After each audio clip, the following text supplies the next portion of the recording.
Hello everyone. Are you ready for another disease-related SCP? Because I sure am. I love these ones. Alright, let's start then. Item number SCP-016 Object Class Keter Special Containment Procedures. SCP-016 is to remain within the confines of a 5x5x5 meter room at all times, maintained at a temperature not to exceed 0 degrees Celsius. SCP-016 itself is to remain in the petri dish in the containment cube at all times unless directed otherwise by Level 4 or O5 personnel. Full documentation of experimentation with SCP-016 must be submitted before and after samples and duplicates of SCP-016 may be taken. Failure to follow these procedures will result in termination or reassignment as Class D personnel. Only authorized personnel may be permitted to obtain samples of and experiment with SCP-016 under the BC-L5 containment conditions.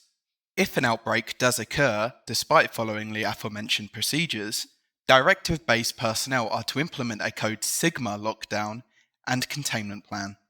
Infected personnel are to be terminated on site by security forces wearing standard mission-oriented protective posture MOPP, anti-biological and anti-chemical equipment.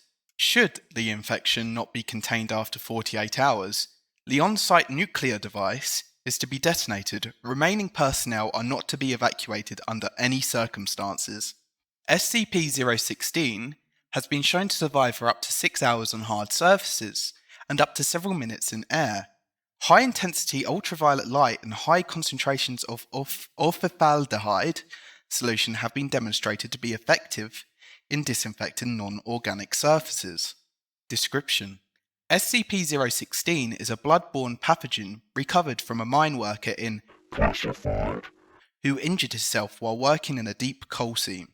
Said wound became contaminated with coal dust from the mine, possibly infecting the worker with dormant spores. Over the next several days, SCP-016 proceeded to infect the remaining employees at the mining camp, as well as the CDC crisis team dispatched to deal with the epidemic. Foundation personnel then took over the investigation and terminated all affected personnel. Patient Zero was brought into captivity, and the mine shaft was collapsed by an explosive device. SCP-016 has an incubation period ranging from 24 hours to 2 years, depending on the presence and number of other human hosts in the area. First symptoms resemble a common cold and include itchy eyes, runny nose, coughing, and bodily aches. Phase 2 begins in 48 hours and consists of a controlled form of hemorrhagic fever, as the organism causes a small amount of blood to become aspirated into the lungs, creating an aerosol effect.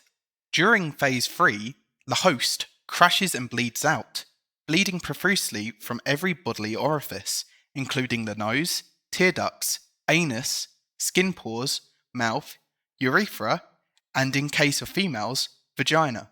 Blood pressure skyrockets during the final stage. Hosts have been observed projectile vomiting blood to distances of over 5 meters. Should the host survive this near total exsanguination, the pathogen will become dormant once more, returning to incubation phase. What distinguishes SCP-016 from other strains of hemorrhagic fever, such as Ebola and Marburg, is its unusual response to high stress. Should the subject undergo a high-stress situation, such as a life-threatening crisis, the organism will change its survival tactic from rapid reproduction to the rewriting of the host DNA and stimulation of rapid cell division. Major physiological changes occur within the first 24 hours, with completely bodily reconstruction occurring within 2 weeks. Most hosts do not survive the process due to heavy demands made on the body. An interesting side effect to the transformation is an increased aggressive urge. It is believed that this may be an attempt to maximize the spread of the virus in a manner similar to rabies. On another note, subjects who undergo bodily transformation no longer appear to exhibit SCP-016 hemorrhagic properties. However, subjects infected by transformed hosts will still undergo the normal SCP-016 infection process. Addendum Experiment Log of SCP-016's transformative properties. Subject: D-016-1 D-Class personnel infected by SCP-016. Upon first showing symptoms, subjects' quarters were slowly flooded with water over a 24-hour period. SCP-016 mutated into a teratomorphic state, transforming subjects' lungs into gills. Subject survived for 2 more weeks as SCP-016 transformed its limbs into fins, caused its eyes to atrophy, and enhanced its sense of hearing into a cetacean type of echolocation ability. Subject was terminated by draining all water from its quarters, causing it to asphyxiate. Body was subsequently cremated without autopsy. Subject D-016-2 D-Class personnel infected by SCP-016. Upon first showing symptoms, subjects' quarters were slowly flooded with water over a 24-hour period. SCP-016 mutated into a teratomorphic state, causing subject to undergo rapid muscular growth and increased bone growth on knuckles. Subject then attempted to escape from confinement by punching through the reinforced steel door. Subject was not successful and died by drowning. Note: same situation, 2 different responses. Interesting. Doctor classified. Subject D-016-3 D-Class personnel infected with SCP-016. Subject was previously a chemical engineer who poisoned his wife upon discovering her adultery. Upon first showing symptoms, subject's quarters were slowly flooded with water over a 24-hour period. SCP-016 mutated into a teratomorphic state, causing subject to grow an unusual organ on his chest, consisting of a chamber and 2 separate tubes. The organ continued to take in water and swell in size, until Foundation personnel, realizing what SCP-016 may be attempting, terminated the subject by gunshot.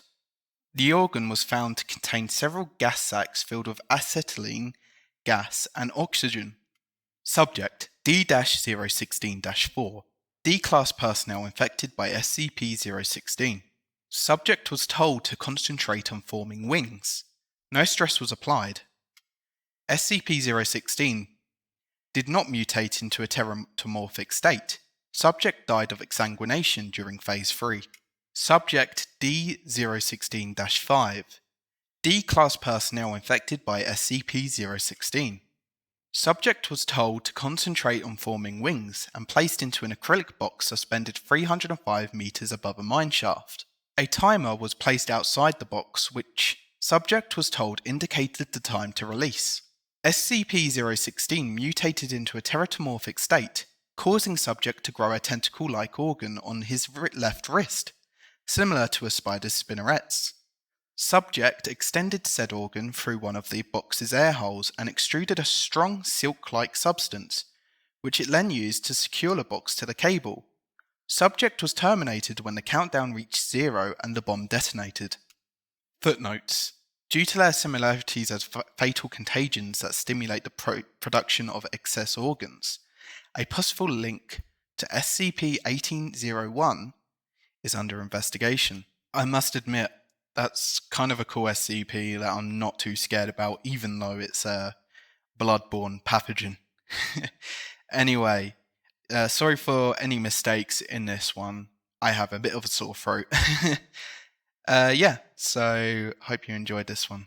Well, I guess enjoyed. Depends on where this goes. Probably to some database where no one even listens to it. Goodbye. And that's it for this one. This is Creepy Otter, not the promoted janitor. So 2 things. Firstly, thank you for watching my videos. It means a lot to me. I only do these for fun, really. So it's nice when people watch these videos. Secondly, I'm getting a new microphone tomorrow. So better quality videos, hopefully. No, they will be. Sore throat. I do have a sore throat. That's why there's a few mistakes in this. So yeah. Anyway, that's it. Thank you for liking and please subscribe. Goodbye.